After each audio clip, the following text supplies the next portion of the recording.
हनुमान जी स्वामी की जय। बजरंगबली की जय। मंगलवार व्रत कथा। व्यास जी बोले, एक समय ऋषि मुनियों को तपोभूमि परम पावन मणिशरण तीर्थ में भूमंडल पर 88,000 सैनिक आदि ऋषि एकत्र हुए। उन्होंने श्री सूत जी से पूछा, हे महामुने, आपने अनेक पुराणों की दिव्य तथा दुर्लभ कथाएं हमें सुनाई है। अब कृपा करके काल काल की अल्प आयु भोगी मानव जाति के हित साधन के लिए सरल, प्रभावशाली एवं तत्काल फल देने वाले व्रत की कथा सुनाइए, जिससे अकाल मृत्यु, दरिद्रता, रोग, सर्प भय, शोक, अपवित्रता तथा अज्ञान आदि दूर होकर भगवत भक्ति, धार्मिक एकाग्रता तथा पवित्रता प्राप्त होकर मन को शांत मिले। ऋषि मुनियों की उत्सुकता देखकर सूत जी बोले, हे मुनियों, आप सबने अत्यंत मनोरथ लोक हितकारी प्रश्न पूछा है। इससे पूर्व यही प्रश्न एक बार धर्मराज के अवतार श्री युधिष्ठिर ने कहा, हे प्रभो, आपके सत्संग लाभ के फलस्वरूप मुझे अनेकों व्रत कथाएं तथा धर्म के पावन स्वरूप का ज्ञान प्राप्त हुआ है। अब आप कृपा करके मनुष्यों को पुत्र प्राप्त सहित संपूर्ण कामनाओं को सिद्ध करने वाली कोई ऐसी कथा सुनाइए जो कलिकाल में मानव जाति के लिए लाभ तथा अल्प श्रम वाली हो। भगवान श्री कृष्ण ने युधिष्ठिर से कहा, हे राजन, आपकी जिज्ञासा को शांत करने के लिए मैं एक अत्यंत प्राचीन ऐतिहासिक कथा कहता हूँ। उसे पूर्व एकाग्रता के साथ सुनो। कुंदनपुर नामक एक नगर था। उसमें नंदा नाम का एक निर्धन ब्राह्मण रहता था। उसकी पत्नी का नाम सुनंदा था। उसके दुख का सबसे बड़ा एक कारण निसंतान होना था। ब्राह्मण की पत्नी सुनंदा सरल स्वभावी तथा पतिव्रता थी। वह नियम पूर्वक प्रत्येक मंगलवार के दिन श्री हनुमान जी की कथा का पाठ और पूजन करने के बाद उनको भोग लगाकर स्वयं भोजन किया करती थी।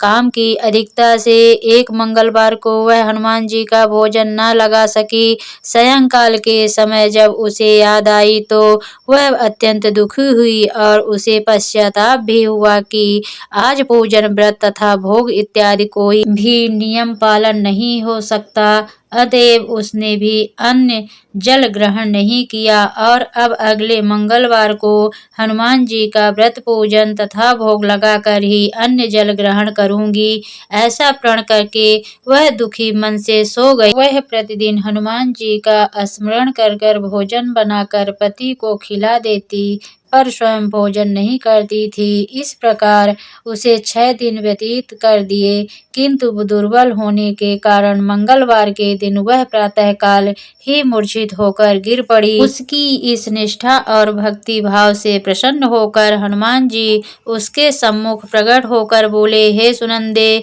मैं तेरे भक्ति भाव से अत्यंत प्रसन्न हूँ, तू वर मांग। सुनंदा बोली, हे भगवान, मेरे कोई संतान नहीं है, अतएव कृपा करके मुझे संतान प्राप्ति का वर दें। श्री हनुमान जी बोले, तेरी अभिलाषा पूर्ण होगी और तुझे ऐसी कन्या रत्न की प्राप्ति होगी जिसके अष्टांग तुझे प्रतिदिन सोना दिया करेंगे। ऐसा वर देकर हनुमान जी अंतर्ध्यान हो गए। श्री हनुमान जी की कृपा से वह ब्राह्मणी यथा समय गर्भवती हुई और 10वें महीने में उसे कन्या रूपी रत्न की प्राप्ति हुई। 10वें दिन ब्राह्मण ने कुल पुरोहित को बुलाकर कन्या का नामकरण संस्कार कराया।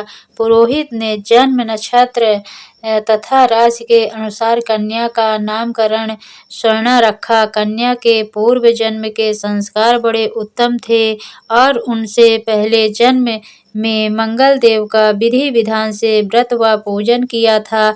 कन्या के अष्टांगों से प्रतिदिन काफी सोना मिलने के कारण वह ब्राह्मण अत्यंत धनवान होने के साथ साथ अभिमानी हो गया। प्रकृति के विकास गति के अनुसार जैसे शुक्ल पक्ष का चंद्रमा बढ़ता है, उस प्रकार कन्या भी प्रतिदिन बढ़ने लगी। एक दिन सुनंदा ने अनुभव किया कि कन्या विवाह योग्य हो गई है, अतएव उसने पति से कहा कि किसी योग्य सुंदर वर को देखकर अपनी पुत्री का स्वर्णा का विवाह कर दे, क्योंकि शास्त्रीय विधान के अनुसार 8 वर्ष की गौरी, 9 वर्ष की रोहिणी तथा 10 वर्ष की कन्या राज्यशला मानी गई है। गौरी के दान से पाताल लोक तथा रोहिणी के दान से वैकुंठ लोक की प्राप्ति होती है, किंतु राज्यशला कन्या का दान शास्त्र विरुद्ध होने से घोर नरक की प्राप्ति होती है।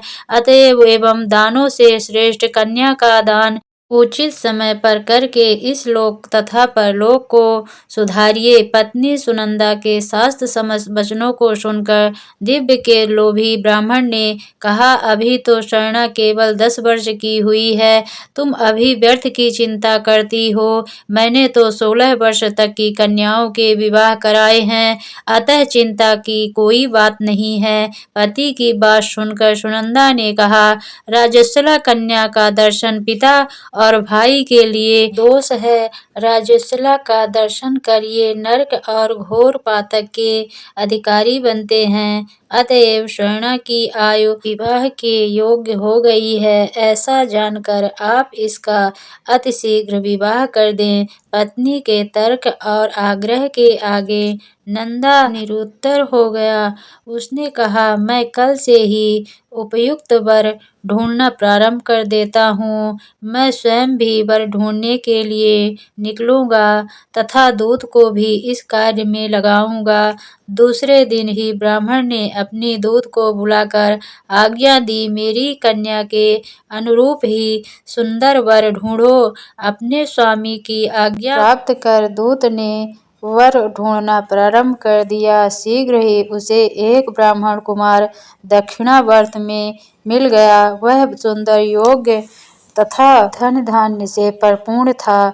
दूत ने अपने स्वामी को सूचित किया तो नंदा ने जाकर स्वयं अपने भावी दामाद का निरीक्षण किया। उसे सब प्रकार से योग्य पाकर नंदा संतुष्ट हो गया और शीघ्र ही उसने अपनी सर्वगुण संपन्न कन्या का विवाह उससे करा दिया। कन्यादान में नंदा ने सब प्रकार के धन धान्य दिए। कन्या का विवाह कर पति पत्नी ने अपने को बड़ा ही और सौभाग्यशाली अनुभव किया, किंतु शीघ्र ही नंदा की मन स्थिति बदल गई।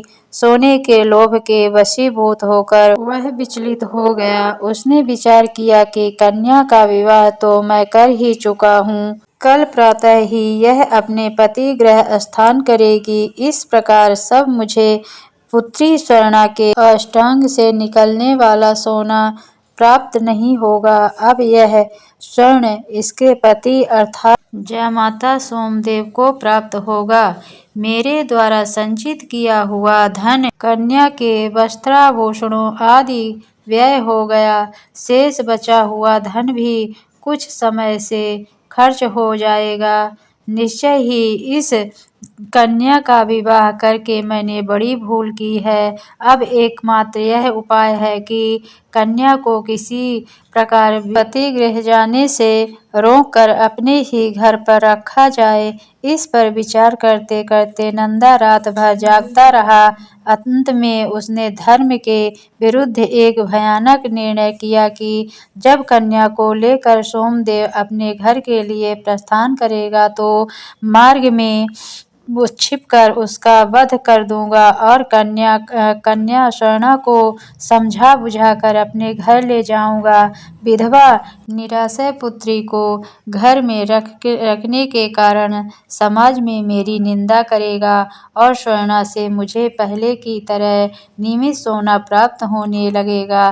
प्रातःकाल सुबह मुहूर्त विचार कर नंदा और सुनंदा ने जयमाता जमाई तथा कन्या को धन धान्य से संतुष्ट कर प्रसन्न चित्त सभी सज्जनों के सामने विदा किया।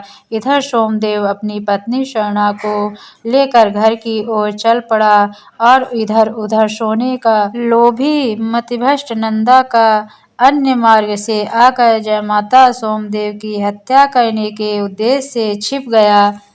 फिर कुछ समय पति के शव के पास विलाप करती हुई पुत्री स्वर्णा के सामने प्रकट होकर बनावटी शोक व्यक्त करते हुए नंदा कहने लगा, हे पुत्री, लुटेरे ने तेरे पति का वध कर दिया है। तब तू घर चल, वहां पर ही रहकर अपने शेष जीवन का व्यतीत करना। भगवान की इच्छा के आगे किसी का कोई बस नहीं चलता है। उसे जो अच्छा लगता है वही करता है। अतएव तू धैर्य धारण कर, जो भाग्य में लिखा है वही होगा। इसमें किसी का कोई दोष नहीं है। पिता के कपट पूर्ण वचनों को सुनकर स्वर्णा बोली, हे पिता, इस संसार में पति विहीन नारी का जीवन व्यर्थ है।